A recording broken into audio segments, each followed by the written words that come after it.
Shalom, Bapak Ibu, Saudara-saudari umat paroki Keluarga Kudus Atmodirono yang dikasihi Tuhan, berkah dalam.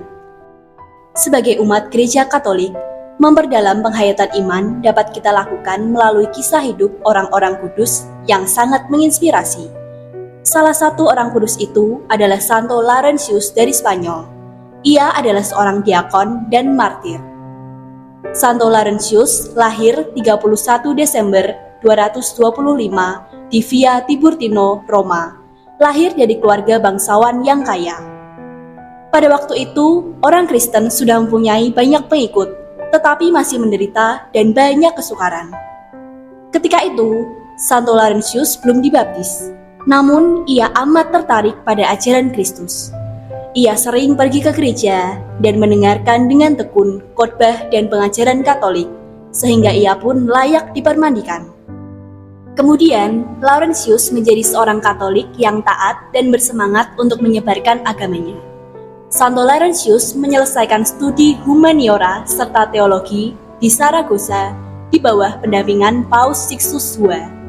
Ketika Sixtus II diangkat menjadi Paus, Laurentius yang merupakan murid juga rekannya diangkat menjadi diakon untuk ikut serta melayani gereja sebagai diakon agung.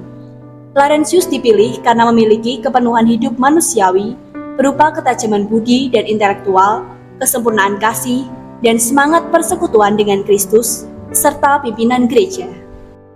Santo Laurentius dikenal sebagai diakon agung dari Roma yang bertugas mengelola kas gereja dan membagi-bagikan derma bagi para fakir miskin dan para janda di seluruh kota Roma. Ia juga adalah pelayan utama Paus dalam setiap upacara liturgi. Pada masa kekuasaan Kaisar Valerianus tahun 253 sampai 260, umat Kristiani mengalami pengejaran dan penyiksaan. Kaisar mengeluarkan perintah agar menangkap semua uskup, imam, dan diakon dan menjatuhi mereka hukuman mati. Ketika Paus Sixtus II ditangkap dan dijatuhi hukuman mati oleh serdadu-serdadu Romawi, Santo Laurentius tetap menemani beliau sampai kematiannya bersama 4 diakon pada tanggal 6 Agustus. Setelah kematian Paus, penguasa Roma mengetahui bahwa gereja mempunyai sejumlah besar kekayaan. Mereka mendapat laporan bahwa Laurentiuslah yang mengurus semua kekayaan itu. Karena itu, Laurentius dihadapkan kepada penguasa Roma itu dan diminta secepatnya menyerahkan semua kekayaan gereja itu kepada penguasa Roma. Kemudian, ia segera mengumpulkan orang-orang miskin dan membagi-bagikan kekayaan gereja kepada mereka. Di bawah pimpinannya, orang-orang miskin itu berarak menuju kediaman prefek Roma. Kepada penguasa Roma itu, Laurentius berkata, "Tuanku, inilah harta kekayaan gereja yang saya jaga. Terimalah dan peliharalah mereka dengan sebaik-baiknya."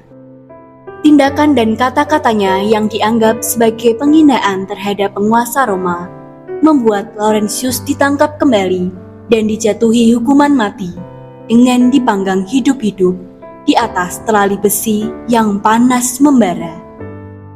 Dengan tabah dan mendoakan agar orang-orang bertobat, ia menjalani hukuman tanpa rasa gentar, hingga membuat seorang tentara bernama Romanus meminta dirinya untuk dibaptis. Laurentius menghembuskan nafas terakhirnya di atas pemanggangan dan menyerahkan hidupnya kepada Kristus sebagai martir. Jenazah Santo Laurentius dikuburkan di Ciriaca dalam kampus Verano di Via Tiburtina pada tanggal 10 Agustus tahun 258. Tanggal ini diperingati sebagai pesta nama Santo Laurentius yang dirayakan oleh gereja.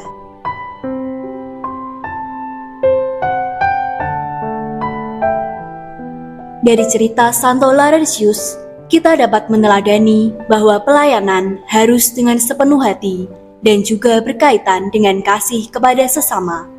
Itu semua bersumber pada kepenuhan hidup manusiawi dan kesempurnaan kasih Kristiani.